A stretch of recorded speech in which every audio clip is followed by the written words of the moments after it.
Ako hoćeš da se nešto brzo, savesno i skoro perfektno reši, poveri to ženama.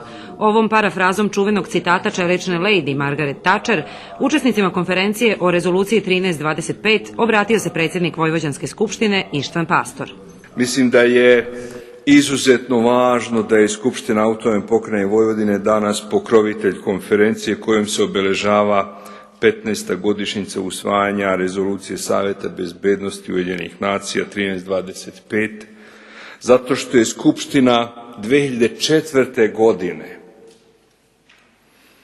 donela odluku o ravnopravnosti polova, 5 godina pre donošenja zakona o ravnopravnosti polova.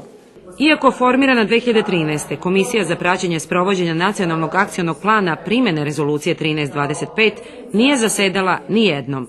Predsjednica te komisije, Marija Obradović, kaže za RTV da za to snosi odgovornost i objašnjava da su u sprovođenju tog akcionog plana zapravo najveći problemi izostanak kontinuiteta, ali i stalni izborni procesi. I stalnim promjenama ljudi koji se nalaze u ovim telima mi ne možemo da napravimo značajan napredak. Nažalost, to je loša ocena, ali moramo sa tim da se pomjerimo. I mislim da ćemo u vrlo kratkom periodu održati sednicu Republičke skupštine, odnosno parlamentarne komisije. Kada je reč o bezbednosti i učešću žena, poslanica Vojvođanske skupštine Maja Sedlarević radije govori prvo o ličnoj, odnosno individualnoj bezbednosti, za koju smatra da je skrajnuta i zanemarena, ali da je prevashodno najvažnija.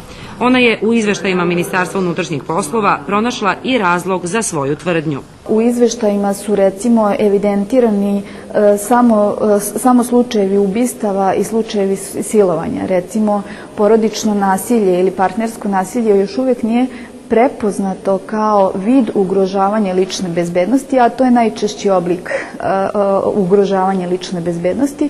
Sektor bezbednosti je, što se žena tiče, za sada neosvojena tvrđava. U sektoru vojske i policije do duše žena ima više, ali još uvek nisu na rukovodećim položajima. Primera radi, od ukupno 27 policijskih uprava na teritoriji Srbije, tek jedna žena je načelnik, i to policije u Užicu. U vojsci je, prema nezvaničnim ali čestim ispovestima žena, prisutan i termin stakleni plafon, koji zapravo znači da žene, bez obzira na iskustvo, kvalitet i stručnost, ne mogu da postanu generali.